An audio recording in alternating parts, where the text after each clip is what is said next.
hal yang ku rindu,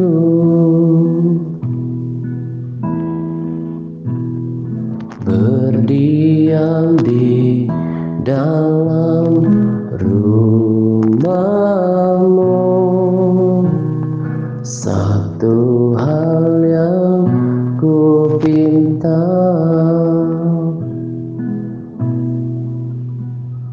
menikmati bait-Mu Tuhan. Satu hal yang ku rindu, berdiam di dalam rumah-Mu. Satu hal yang ku pinta, menikmati bait-Mu Tuhan. Lebih baik satu hari di pelataran-Mu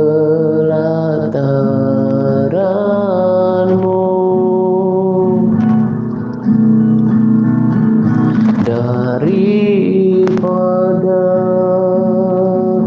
1000 hari di tempat lain.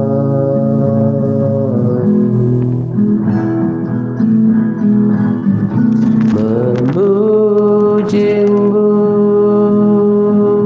menyembah-Mu, Kau Allah yang hidup, dan menikmati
Shalom semuanya, selamat pagi dan salam damai sejahtera untuk kita sekalian.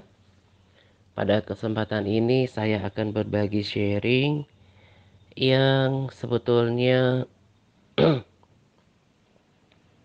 bukan sesuatu yang baru, tetapi mesti saya ulang-ulang dan saya mau uh, ikut apa yang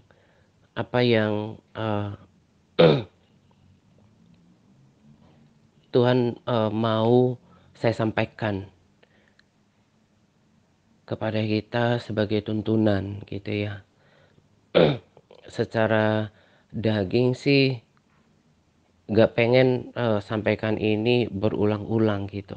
Tapi memang sebagaimana Tuhan berpesan kepada Musa untuk selalu mengulang-ulang hal yang utama, hal yang penting kepada bangsa Israel. Demikian juga saya mengerti bahwa saya harus bersedia mengulang-ulang hal-hal yang terpenting yang terkait dengan keselamatan jiwa kita dan kekekalan kita. Karena kekekalan itulah yang paling penting dalam hidup ini, bukan kejayaan dunia, bukan kehidupan di dunia yang konon hanya sementara gitu ya. Nah, beberapa hari yang lalu, bahkan dari minggu yang lalu, saya sudah dapatkan sesuatu untuk disampaikan pada sharing selanjutnya gitu ya. Tetapi seperti biasa ketika saya prepare sebuah sharing sambil membuatkan catatan-catatan lalu mendoakannya dan meminta konfirmasi dari Tuhan, ini enggak yang disampaikan gitu ya, karena selalu saya berdoa supaya Tuhan taruh perkataan-perkataannya di dalam hatiku dan itu yang keluar gitu. Saya betul-betul mau, dan ini komitmen saya gitu ya, saya betul-betul hanya alat gitu, bukan yang punya ide, tapi sebagai bejana yang Tuhan pakai gitu ya. Jadi bukan apa yang saya mau, tapi apa yang Tuhan mau gitu.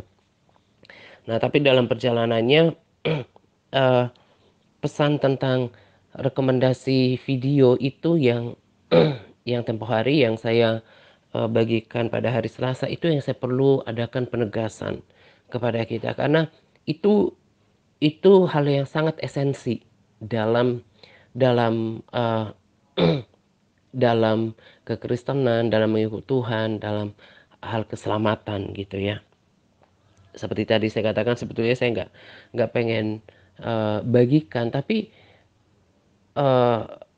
harus saya ucapkan berulang, sekalipun pesannya sama, tapi dari angle yang berbeda dan juga penekanan yang berbeda, berharap bahwa semua kita semakin bisa menerima, semakin teguh, karena inilah yang menjadi tuntunan yang membawa kita ke dalam kerajaan kekal gitu ya. Uh, Sebelum saya masuk pada pada uh, pesan utama dari sharing kali ini, saya ketika membaca uh, di kitab Bilangan gitu ya, uh, ini sebetulnya bukan pewahyuan, bukan suatu ya revelation yang harafiah, tapi ketika saya membaca tentang perintah Tuhan kepada Musa untuk menghitung ulang uh, uh, orang-orang Israel yang cakap untuk berperang, kemudian kan Tuhan memerintahkan Musa untuk menghitung ulang setelah peristiwa Korah itu, oleh murka Tuhan kan, kemudian uh, ribuan orang Israel yang mati karena murka Tuhan kan. Sehingga kemudian Tuhan memerintahkan Musa untuk menghitung ulang eh, laki-laki yang 20 tahun ke atas yang cakap untuk berperang gitu. Ketika saya menikmati pasal itu, sesuatu yang saya kemudian dibuat mengerti gitu ya. Eh, apa yang Tuhan kerjakan eh, terhadap suatu bangsa itu betul-betul dalam tanda kutip adalah sebuah eh, sebuah misi yang dalam tanda kutip loh ya, sederhana gitu. Maksudnya kalau kita lihat ya sebuah bangsa atau perusahaan atau bahkan mungkin perorangan gitu di dalam dunia ini ada banyak hal project yang dikerjakan. Saya terangkan mulai dari seseorang mungkin yang punya bisnis, dia punya kemampuan untuk mengembangkan bisnisnya, bahkan uh, bukan cuma dari satu kota, mungkin antar kota, bahkan mungkin multinasional gitu ya, atau sampai go internasional. Dia punya big project untuk mengembangkan usahanya, jaringannya. Demikian juga dengan kota, bangsa, membangun berbagai proyek infrastruktur, berbagai proyek yang kalau kita pikir-pikir ribet gitu ya, banyak sekali uh, rencana-rencana yang dikerjakan, padahal hidup hanya sementara. Sementara Tuhan, kalau saya membacanya, cuma satu yang dikerjakannya secara konsisten, dan itu yang saya katakan dalam tanda kutip sederhana. Bagaimana membawa bangsa Israel yang tadinya ada dalam perbudakan Mesir, kemudian dibawa keluar, dipimpin untuk satu tujuan aja, masuk ke tanah perjanjian. Supaya kemudian bangsa ini hidup di tanah yang berlimpah-limpah dengan susu dan madu. Dan bangsa ini menjadi umatnya dan Tuhan berdiam di tengah-tengah mereka. Sesederhana itu. Itu yang Tuhan kerjakan dari penyelamatan bangsa Israel dari Mesir, membawa keluar, kemudian membentuk mereka di padang gurun sampai kemudian masuk ke tanah perjanjian. Setelah itu kan udah selesai kalau mereka udah masuk ke tanah perjanjian. Nah, tapi uh, uh, kita membaca dalam firman Tuhan, bangsa Israel kan kemudian menolak nabi-nabinya Tuhan, menolak Tuhan itu sendiri. Nah, lalu Tuhan membuatkan rencana penyelamatan yang yang terakhir, yaitu dengan mengirimkan Yesus untuk keselamatan umat manusia. Karena bangsa Israel menolak dia, bangsa pilihannya, kemudian oleh anugerah kita menjadi bangsa Israel secara rohani gitu. Dan konteks yang sama terjadi adalah bahwa apa yang dikerjakan Tuhan sebetulnya dengan ini semua, dengan mengorbankan anaknya yang tunggal, melakukan pengorbanan yang luar biasa di kayu salib, cuma satu, yaitu rencana penyelamatan, menyelamatkan orang-orang yang percaya kepada dia, yang menerima dia, yang mau taat sampai nanti ke surga. Udah gitu di dalam kerajaan, uh, ya, di dalam kerajaan kekal di Yerusalem baru, hidup selama-lamanya, gak ada air mata, sukacita, senang-senang sama Tuhan gitu. Sesederhana itu gitu ya. Kita kita nanti bersama-sama selama-lamanya bersama dengan Tuhan. Tentulah nanti di dalam kehidupan yang baru akan ada kehidupan yang luar biasa gitu. Jadi dalam tanda kutip sesederhana itu. Ketika saya membaca dan mengerti sesuatu yang kelihatannya hanya sederhana, yang menjadi fokus daripada Tuhan adalah keselamatan jiwa-jiwa dan mereka bisa masuk ke tanah perjanjian, orang Israel dan kita Israel rohani sampai kepada Yerusalem baru. Hanya sesederhana itu yang Tuhan kerjakan. Dia mengorbankan anaknya yang tunggal. Dia harus kehilangan anaknya yang tunggal. Dia turun mengambil rupa manusia hanya untuk satu misi besar gitu. Saya kemudian tersadar dengan apa yang saya kerjakan gitu. Saya tidak ragu dengan panggilan saya di pertengahan 2015 bahwa Tuhan Tuhan uh, taruh sebuah beban di dalam hidup saya ketika saya udah mengerti keselamatan, tentang kengerian neraka, tentang kekekalan, untuk melalui hidup saya kemudian melayani, menuntun sebanyak mungkin orang untuk diselamatkan oleh Tuhan. Dan itu yang terjadi sekarang. Karena kalau bukan karena kuasa Tuhan, tidak akan mungkin pelayanan ini bertahan sampai sekarang. Dan saya tidak punya cukup daya tarik untuk membuat saudara, terlebih para sahabat, untuk bisa bertahan sekarang, kecuali daya tarik tentang kebenaran Tuhan, hadirat Tuhan, urapan kerja kuasa Tuhan yang ada di dalam pelayanan ini. Itu yang saya kerjakan juga di dalam hidup saya gitu ya. Kita juga bisa belajar dari Paulus bagaimana hidupnya didedikasikan untuk sebuah misi yang daripada Tuhan. Saya tulis pada capas di di Roma 5 ayat 1, Roma 15 ayat 18 gitu ya. Bagaimana Paulus mendapatkan panggilan daripada Tuhan untuk memimpin orang percaya dan taat kepada Tuhan, untuk memimpin bangsa-bangsa lain kepada ketaatan oleh perkataan yang dilakukan, oleh perbuatan yang dilakukan, pelayanan yang dilakukan, supaya memimpin orang bangsa-bangsa lain yang tadinya nggak percaya Yesus kan, udah percaya tapi menuntun mereka pada ketaatan. Itu juga yang yang saya kerjakan.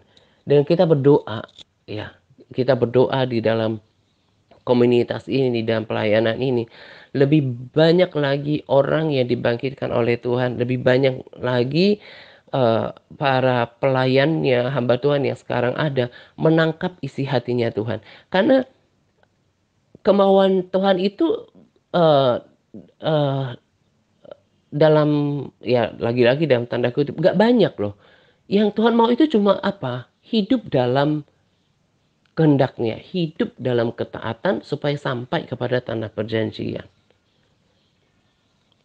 Makanya sederhana ketika ketika uh, Yesus berkata kepada uh, anak muda yang bertanya tentang kekekalan gitu ya. Matius 19 ayat 17 berkata, ketika ada seorang muda yang bertanya, bagaimana caranya supaya aku mendapatkan hidup yang kekal gitu ya. Yesus dengan sederhana berkata kepada dia di Matius 19 ayat 17, apakah sebabnya engkau bertanya kepadaku tentang apa yang baik? Hanya satu yang baik. Tetapi jikalau engkau ingin masuk ke dalam hidup, turutilah segala perintah Allah. Itu kan sama dengan Matius 7 ayat 21 yang berkata bahwa bukan setiap orang yang berseru kepadaku, Tuhan, Tuhan, yang akan masuk ke dalam kerajaan Allah, melainkan dia yang melakukan kehendak Bapakku yang di surga.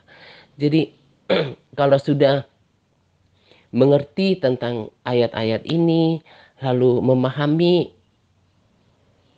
firman Tuhan yang ada di perjanjian lama, kita akan mengerti bahwa memang dari dulu yang Tuhan mau adalah hidup dalam ketaatan. Menurut apa yang Tuhan kehendaki. Melakukan apa yang Tuhan perintahkan. Sesederhana itu. Kemudian sampai ke tanah perjanjian. Demikian juga dengan kita. Menurut saja, lakukan saja yang menjadi kehendaknya. Nanti ketaatan itulah yang membawa kita kepada kerajaan surga, kepada kerajaan kekal, kepada kehidupan selamanya, kehidupan yang abadi di Yerusalem baru. Nah, itu yang saya mau tekankan kepada kita pada kesempatan ini. Karena ketika kemarin saya ikuti ibadah live streaming, saya pikir ini benar-benar seperti yang saya katakan gitu ya, tentang ketaatan total.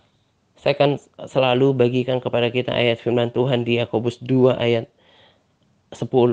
Sebab barang siapa menuruti seluruh hukum itu, tetapi mengabaikan satu bagian daripadanya, ia bersalah terhadap seluruhnya. Ayat ini sudah saya pahami sejak tahun pertama saya memulai pelayanan ini, karena saya uh,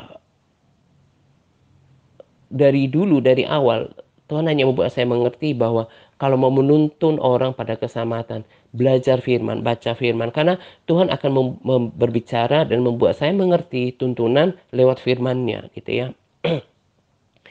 Jadi dari dulu saya sudah buatkan ilustrasi. Para sahabat setia saya tentunya yang memperhatikan tulisan-tulisan saya dulu, sharing saya. Kalau memperhatikan dengan baik, tentunya sudah notok dengan apa yang saya katakan, bahwa kalau seseorang, uh,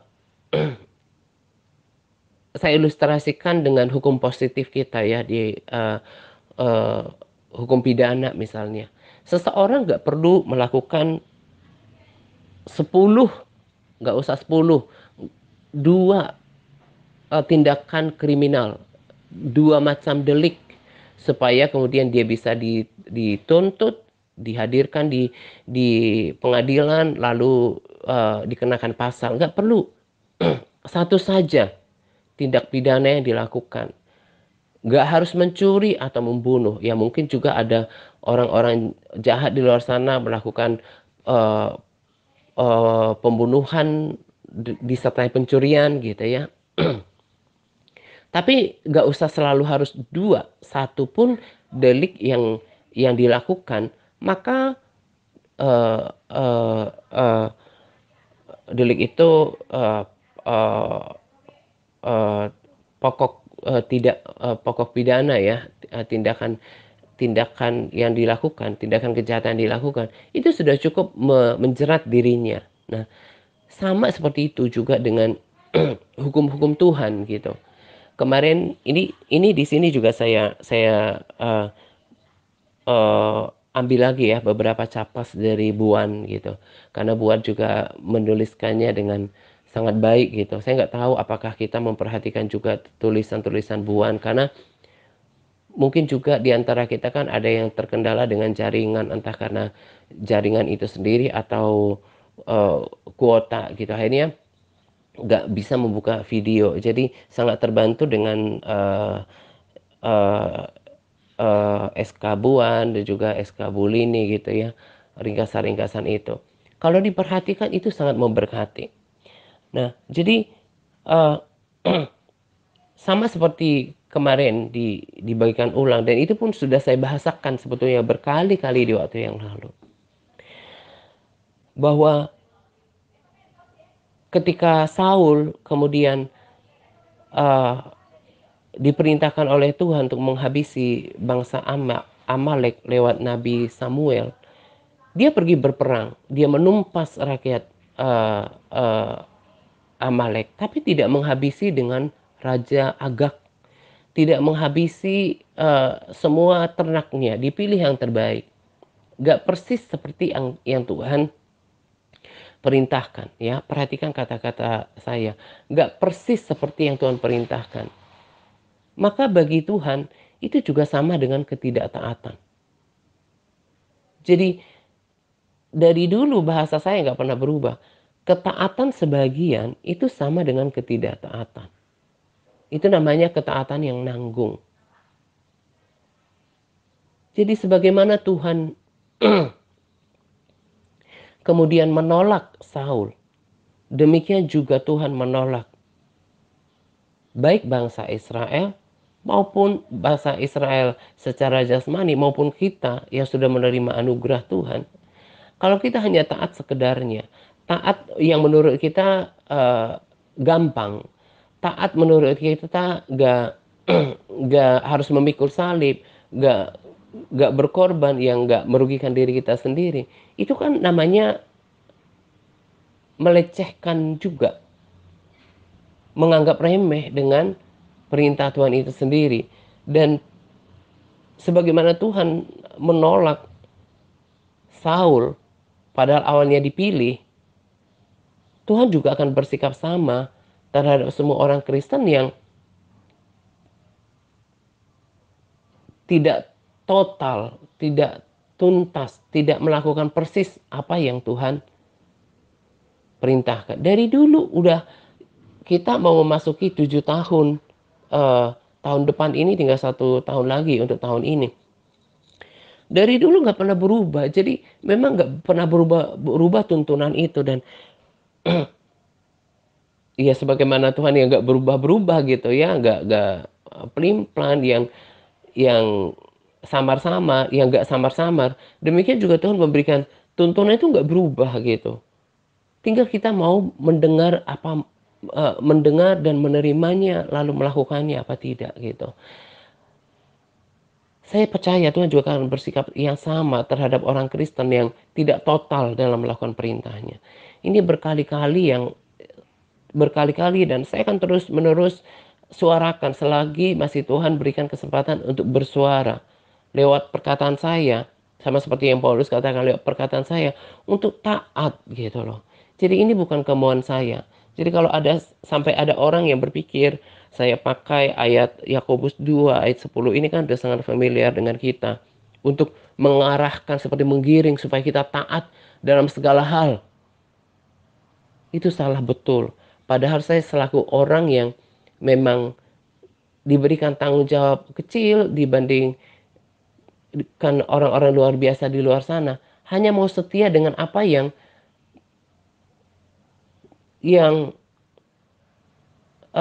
tugas yang saya dapatkan dari Tuhan melalui pembacaan firman Tuhan, bahwa ini yang harus dikerjakan. Coba lihat Paulus bagaimana dia juga sederhana, apa yang dikerjakannya, menuntun bangsa-bangsa lain untuk percaya. Kan dia diutus pada orang-orang yang bukan Israel. Lalu setelah itu nggak cukup sampai percaya, tapi menuntun mereka sampai taat. Karena dari dulu Tuhan mau kepada bangsa Israel nurut aja, taat, gak usah berontak gitu.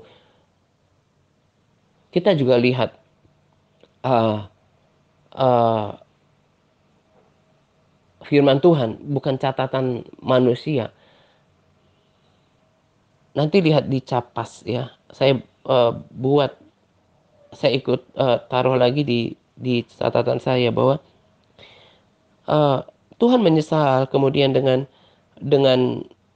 dengan Saul, karena karena dia tidak melaksanakan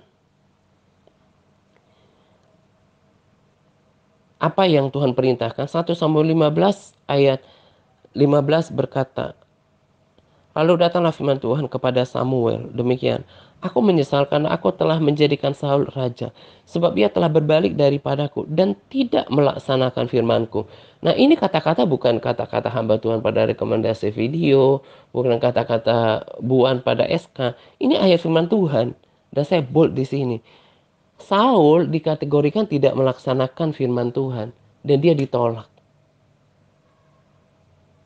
Jadi satu-satunya syarat untuk berkenan kepada Tuhan, tidak ditolak oleh Tuhan, adalah melaksanakan semua firman Tuhan. Kan demikian juga kan tentang Abraham, dia melakukan segala perintah Tuhan, ketetapan dan hukumnya. Demikian juga dengan Nuh, demikian juga dengan Daud. Ketaatan yang paling utama dalam mengikut Tuhan itu.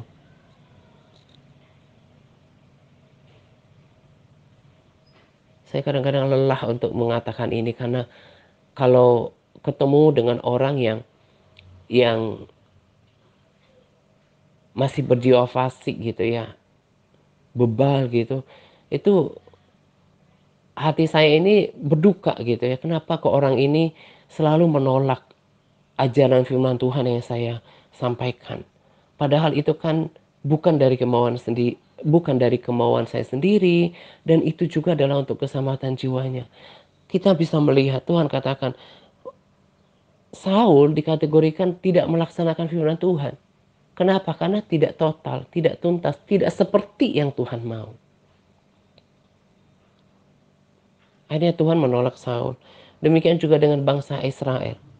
Tuhan kemudian tidak mendukung mereka. Gara-garanya apa? Tidak turut, tidak hidup seturut firman Tuhan. Dia melupakan perintah Tuhan. Dia keluar jalur. Padahal kalau mereka tetap nurut, Tuhan akan mendukung mereka. Saya sangat terharu ketika membaca ayat firman Tuhan juga di kitab yang sama di Bilangan ketika uh, Balak memerintahkan Bileam untuk mengutuki bangsa Israel. Tetapi kemudian syair yang keluar dari perkataan Bileam adalah bahwa mantra tidak mempan kepada Yakub, kepada Israel, uh, uh, uh, uh, tenung, tidak tidak bisa menembus mereka. Betapa berharganya kita juga yang Israel pilihan. Yakub itu kan Israel itu kan nama dari Yakub, ya. Jadi kita juga keturunan secara rohani. Janji yang sama juga termasuk kepada kita. Kita nggak bisa disantet, nggak bakalan kita bisa di diguna-gunai kalau kita berperilaku layaknya umat Tuhan, hidup dalam tidak keluar daripada ketetapan Tuhan, hidup gini, karena perlindungan Tuhan itu hanya akan terjadi kalau kita berada dalam jalan-jalan Tuhan, hidup dalam otoritas firman Tuhan. Ketika orang tidak taat, dia membuka, akhirnya celah terbuka, maka si jahat bisa merusak hidup kita. Kalau payung otoritas rohani dari Tuhan berlaku, maka setiap panah api si jahat uh, tidak akan mempan terhadap diri kita. Betapa sebetulnya hidup kita itu dahsyat, luar biasa, istimewa, hanya kalau kita mau menurut. Orang kan suka membuat masalah sendiri dengan ketidaktaatannya. Jadi Saul ditolak karena ketidaktaatan seutuhnya. Israel juga kemudian tidak didukung oleh Tuhan hanya karena ketidaktaatan satu saja. Nah, ini yang saya perlu tekankan kepada kita, karena sekalipun MTRC Advance sekarang belum 100% kita yang betul-betul taat total terhadap segala perintah Tuhan. Jadi seperti yang saya katakan, saya nggak pernah ragu. Terserah orang mau apa. Kalau saya tidak pernah ragu dengan panggilan Tuhan, dan sudah terbukti kok dengan buah pelayanan sekarang. Saya tadi sudah katakan, saya bukan manusia hebat, saya nggak punya daya tarik, kekuatan apapun untuk membuat saudara untuk tetap merasa uh, diberkati dengan pelayanan ini tanpa kuasa Tuhan. Dan saya tadi saya katakan tidak ragu dengan panggilan Tuhan untuk menuntun orang kepada ketaatan, menuntun orang supaya lebih banyak orang diselamatkan, dan caranya nggak menyimpang dari firman Tuhan. Sama seperti dulu dari zaman Israel, taat, taat, taat, taat. Hanya ketaatan yang membawa kita kepada keselamatan. Hanya ketaatan yang akan membawa kita masuk ke Yerusalem baru. Hanya ketaatan yang membawa bangsa Israel sampai ke tanah perjanjian. Makanya taat, taat, taat. Orang kalau nggak taat itu bermusuhan dengan Tuhan. Boro-boro mau berbuah, mau berubah, mau bertumbuh dalam kerohanian, dia dibelakangi oleh Tuhan. Nggak akan bisa mengalami Tuhan lebih dalam. Kerohaniannya biasa-biasa aja. Bahkan seperti pada rekomendasi video kan sangat berbahaya. Dia ada di antara orang Kristen, tapi sesungguhnya dia menentang. Sama seperti kemarin, ada saja yang ada orang yang menerima permintaan dengan saya gitu ya. Biasanya saya cek lini masanya, berandanya dia nulis apa sih? Karena kan dari perkataannya kan ketahuan apa yang dari apa yang dibagikannya kan ketahuan orang ini. Bisa aja ya orang ini berkata-kata yang tidak pantas di dalam akunnya gitu ya, dan saya nggak terima dia, tapi saya nggak tolak, saya biarin aja gitu. Dia bilang kayak gini, yang jelas kalau kalau nggak ada persembahan perpuluhan, maka para hamba Tuhan akan menderita penyakit kanker kantong kering katanya. Buat apa nulis seperti itu?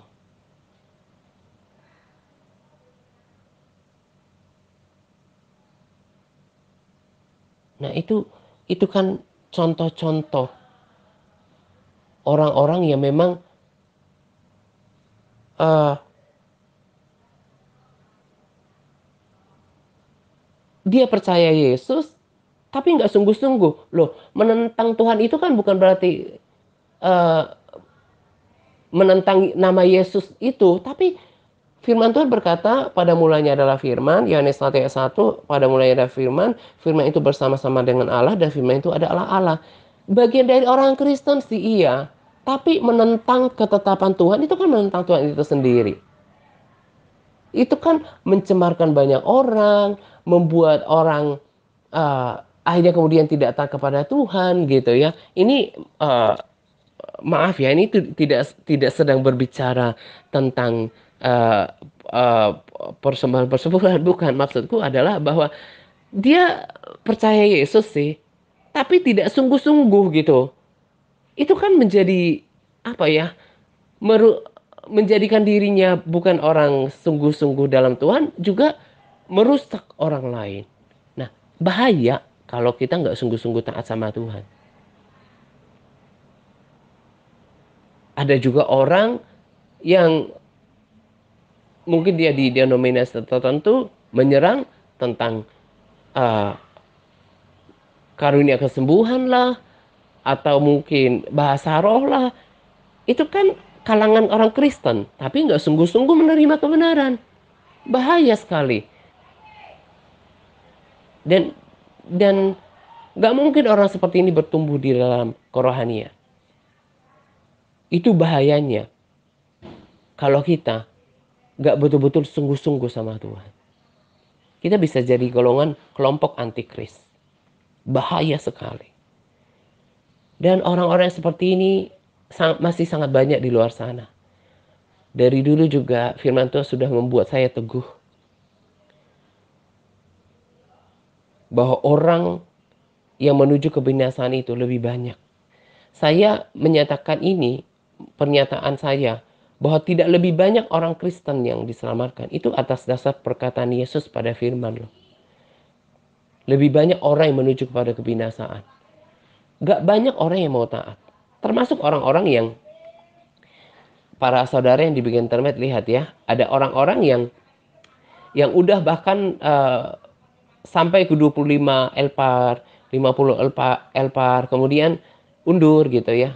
Kenapa? Karena sebetulnya nggak sungguh-sungguh, belum sungguh-sungguh mau ikut Tuhan gitu. Saya sudah katakan di waktu yang lalu, ini bukan untuk dimegahkan, tapi saya bersyukur pada Roh Kudus yang memberikan saya karunia untuk mengerti gitu ya, roh hikmat untuk mengerti. Kalau saya rasa-rasa, hati orang ini sebetulnya nggak punya benih kesungguhan di dalam hatinya untuk ikut Tuhan. Termasuk di dalamnya belum siap, nggak sungguh-sungguh mau taat. Sehingga ketika melakukan melakukan pembacaan Alkitab, nggak menikmati karena Tuhan tidak memberikan nikmat di dalam dirinya. Kenapa? Karena memang Tuhan lihat hatinya nggak sungguh-sungguh mau melakukan nggak sungguh-sungguh berdoa, nggak sungguh-sungguh mau taat gitu. Nah ini kan kalangan orang Kristen yang nggak bersungguh-sungguh, itu bahaya. Akhirnya nggak ada kegairahan di dalam dirinya. Lama-lama undur. Saya kalau rasa-rasa memang orang ini nggak punya benih kesungguhan. Boro-boro mau benih uh, takut akan Tuhan, kasih kepada Tuhan. Untuk sungguh-sungguh aja nggak punya. Ini bahayanya kalau kita ikut Tuhan tanpa kesungguhan. Nggak punya niat yang penuh untuk melakukan semuanya. Memuji menyembah Tuhan, berpuasa, dibentuk mau taat, karena taat itu gak mudah. Taat itu gak mudah. Makanya itulah pintu sesak. Jalan yang sempit yang Yesus katakan. Gak mudah untuk taat. Gak mudah untuk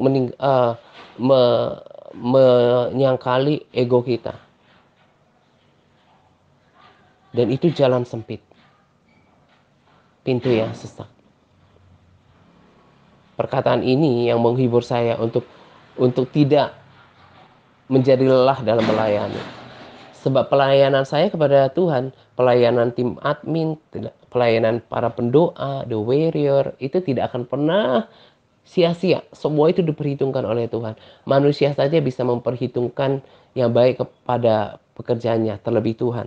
Nggak akan ada yang sia-sia. Soal kemudian orang menolak, itu urusan sendiri. Akan ketemu orang-orang yang sejiwa, yang memang orang yang bersungguh hati untuk dituntun, untuk dibentuk, dan juga bersungguh-sungguh mau ikut Tuhan, mau kenal Tuhan, terlebih mau taat.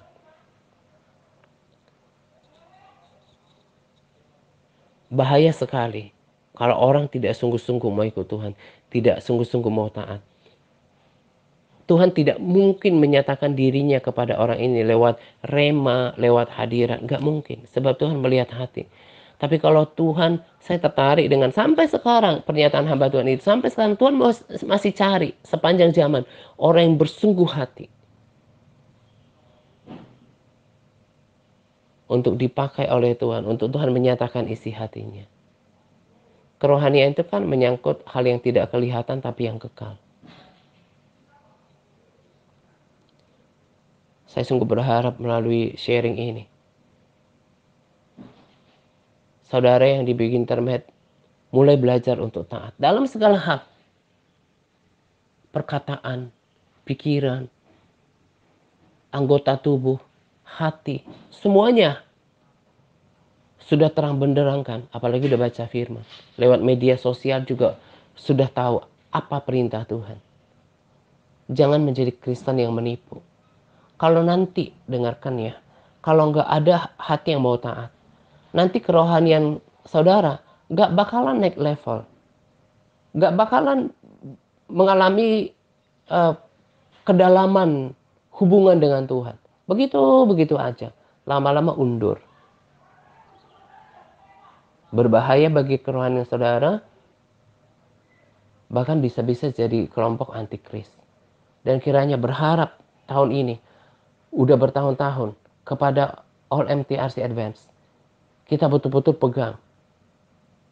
Kalau mau ketemu Tuhan di Yerusalem baru, kalau mau menjadi bagian dari rombongan ini yang mendapat panggilan untuk diselamatkan oleh Tuhan,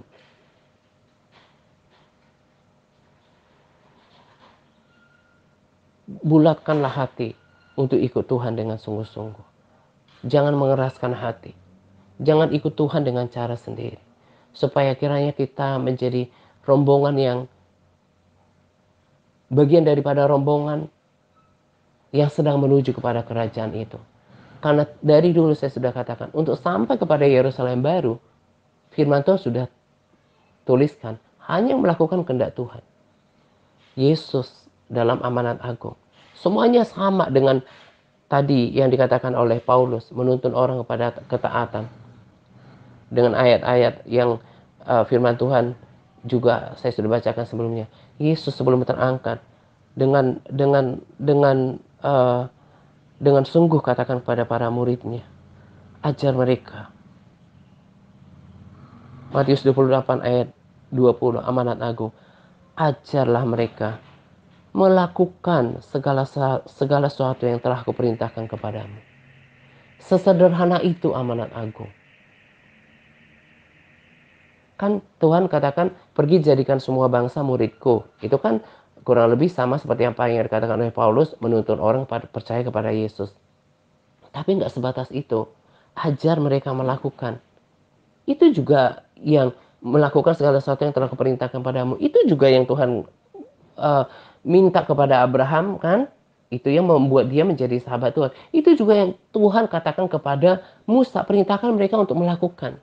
Dan semua yang Tuhan perintahkan itu adalah hal yang sesuatu yang sebetulnya kita mampu lakukan. Masalahnya kita mau apa enggak. Dan saya berharap tahun ini semakin lagi kita menunjukkan kepada Tuhan sikap yang patut, yang layak untuk masuk ke dalam kekekalan. Hari-hari yang sukar, hari-hari yang jahat, hari-hari akhir, kita harus menunjukkan sikap yang semakin layak untuk menjadi orang yang diselamatkan. Jangan kiranya seperti Wahyu katakan, orang yang jahat akan tetap berbuat jahat. Yang baik tetap melakukan yang baik, yang benar, yang kudus. Biarlah kita menjadi orang-orang yang seperti itu. Yang semakin hari semakin baik, semakin benar, semakin kudus, semakin berkenan. Karena sikap ini, hanya sikap ini yang membawa kita kepada keselamatan.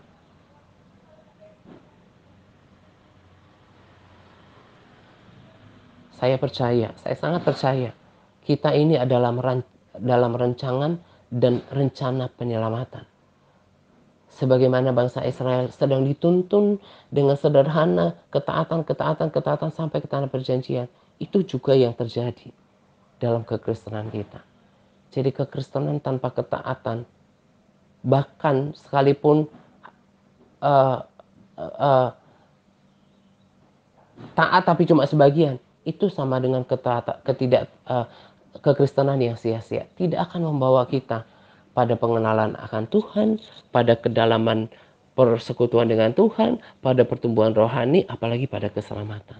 Jadi ini yang penting. Perhatikan, kita menjadi Kristen, kita harus taat. Saudara yang dibikin termet baca firman, itu tuntunannya lagi adalah meminta pertanggungjawaban kepada kita untuk menjadi pelaku firman. Jangan lagi ada orang yang tidak mengampuni. Jangan lagi ada yang berkata sia-sia. Jangan lagi ada orang yang tidak menjaga pikirannya kemudian membuahkan dosa. Hidup dalam kejujuran, takut akan Tuhan, taat total terhadap segala perintah Allah. Supaya enggak ada celah.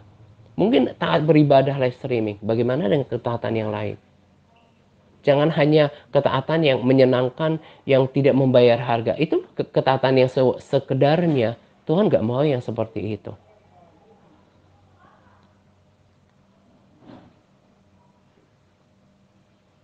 Kasihan sebetulnya, berduka sebetulnya saya melihat orang-orang yang saya tahu ini belum taat. Baik menjaga hati, pikiran, kesungguhan dalam mengikut Tuhan. Hati saya itu berduka sebetulnya. Kasihan sekali ya. Padahal udah ada dalam rencana keselamatan. Tapi karena kekerasan hatinya, kemudian tidak menjadi bagian daripada orang yang menuju Yerusalem baru, itu kan sangat memprihatinkan. Ini yang kita perjuangkan. Akhirnya sharing sederhana ini meneguhkan kita. Belajar dari Saul. Saul melakukan, bahkan kalau menurut saya, lebih banyak yang dilakukan Saul. Tapi karena hanya tidak menghabisi Raja Agag dan juga menyelamatkan ternak-ternak yang baik, kata Tuhan dia nggak melaksanakan firman-Ku.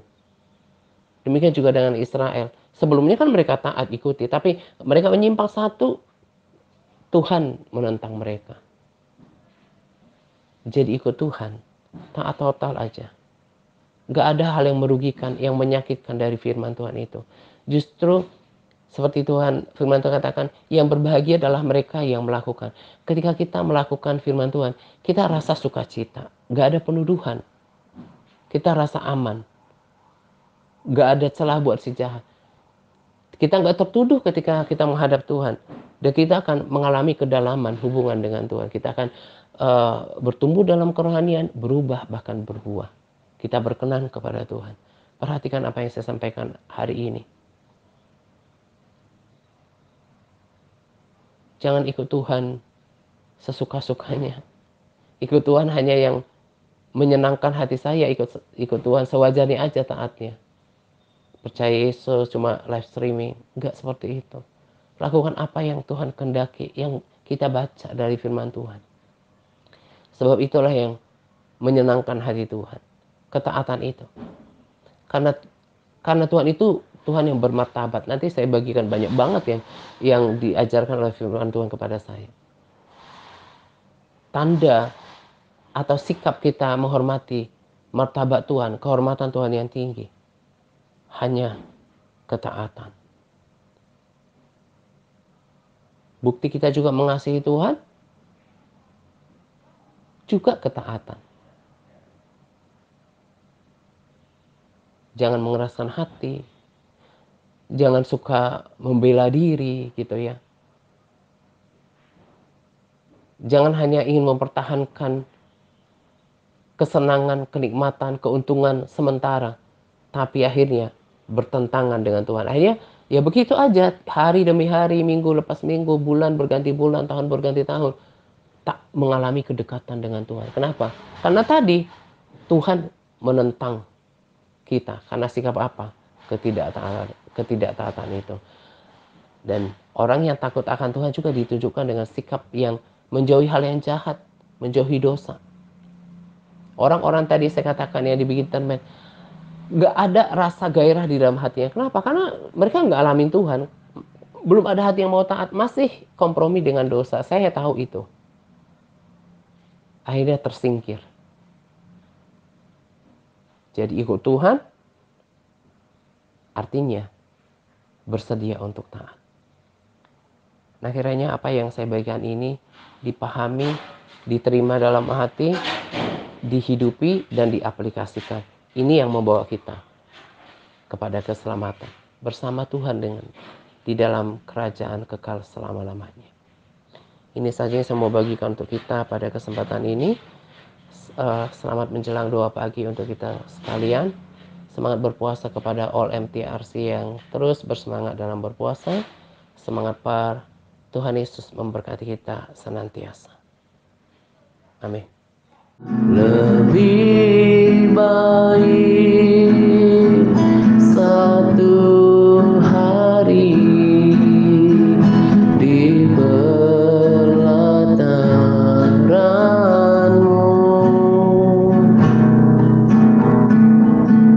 daripada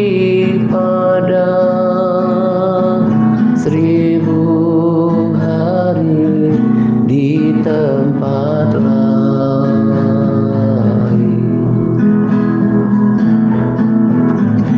Memuji-Mu, menyembah-Mu, Kau